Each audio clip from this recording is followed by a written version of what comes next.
ഒരു ലോകം, ഒരു ഹൃദയം എന്നതാണ് ഇവിടുത്തെ മഹത്തായ സന്ദേശം. ഏക മതം, ഒറ്റ മതം മാത്രമേ ഉള്ളൂ, ഒറ്റ മനസ്സ് മാത്രമേ ഉള്ളൂ എന്നർത്ഥം. ഒറ്റ മനസ്സുണ്ടാകാനുള്ള ആ മന്ത്രം ഉണ്ടായ അതേ മണ്ണിൽ നിന്നാണ് ഈ അമ്മയുടെ മന്ത്രം ഐക്യരാഷ്ട്രസഭയിലും ഉണർന്നത്. അതേ മന്ത്രമാണ് ഉണർന്നത്.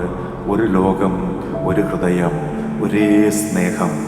ലോകത്തെ പഠിപ്പിക്കാനുള്ള ഒരു പാഠമേ ഉള്ളൂ, സ്നേഹിക്കുവിൻ എന്ന്.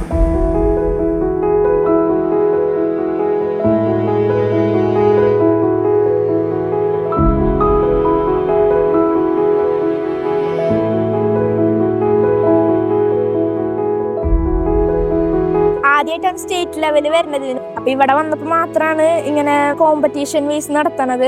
എഴുതുമ്പോ തന്നെ വേറെ പിള്ളേരൊക്കെ കുറെ പേപ്പർ എടുത്ത് എഴുതി, ഞാൻ മാത്രമായിരുന്നു ഒരു ബുക്ക്ലെറ്റിൽ ഇരുന്ന് എഴുതി. അതെനിക്ക് നല്ല ഇതായി, ഞാൻ കിട്ടൂല എന്ന് ഞാൻ ഉറപ്പിച്ചു. പക്ഷെ റിസൾട്ട് അനൗൺസ് ചെയ്തപ്പോ ആകെ എന്താ പറയാ, ഇങ്ങനത്തെ ഒരു മൂമെന്റ് എന്റെ ലൈഫിൽ ഉണ്ടായിട്ടില്ല. എത്ര സർപ്രൈസ്ഡ് ആയിട്ട് ഒരു കാര്യം കിട്ടുന്നത്.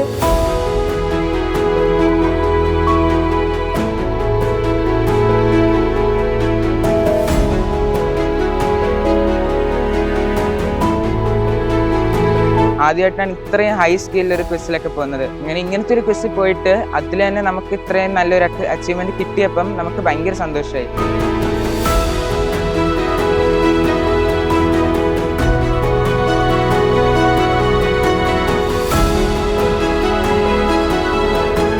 കേരളം ഉടനീളം ഒരു ലോകത്ത് പുതിയ കാലത്ത് എങ്ങനെ കുട്ടികൾ ഹൃദയത്തോടുകൂടി ഈ ഒരു കൺസെപ്റ്റിൽ കുട്ടികൾ അത് രൂപപ്പെടുത്തിയത്, അവരുടെ കൈകൾ എങ്ങനെ ജലച്ഛായത്തിൽ വരച്ചു എന്നുള്ളതൊക്കെ നമ്മളെയും അത്ഭുതപ്പെടുത്തിയിട്ടുണ്ട്.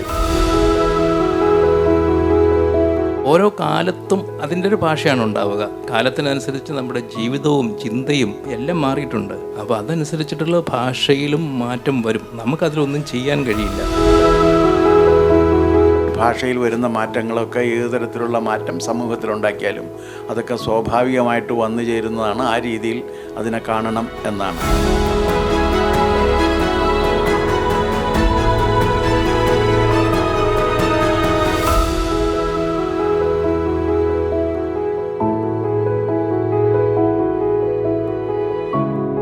ഒരു ലോകം, ഒരു ഹൃദയം എന്നുള്ള ആശയം ഹൃദ്യമായൊരാശയമാണ്. ലോകത്തിന് ഒരു ആശ അല്ലെങ്കിൽ ഒരു പ്രത്യാശ മുന്നോട്ട് വയ്ക്കുന്ന ഒരാശയമാണ്.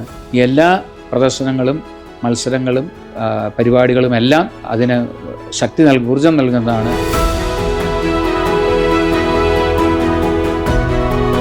നമ്മുടെ ഈ പ്രപഞ്ചം വിശ്വവിദ്യാലയമാണെന്നാണ് നമ്മൾ പറയുന്നത്. ഓരോ വസ്തുക്കളും നമ്മളെ പാഠങ്ങൾ പഠിപ്പിക്കുന്നു. അങ്ങനെ ഈ പ്രപഞ്ചത്തിലെ ഓരോ വസ്തുവിനോടും ആദരപൂർവ്വം ജീവിക്കുന്ന ഒരാൾക്ക് അസാമാന്യമായ ശക്തി ലഭിക്കുന്നു. അവൻ ലോകത്തിന് അലങ്കാരമായി മാറുന്നു. ഈ ലോകം ഒരു കുടുംബമായി മാറണം. അതാണ് അമ്മയുടെ സ്വപ്നം.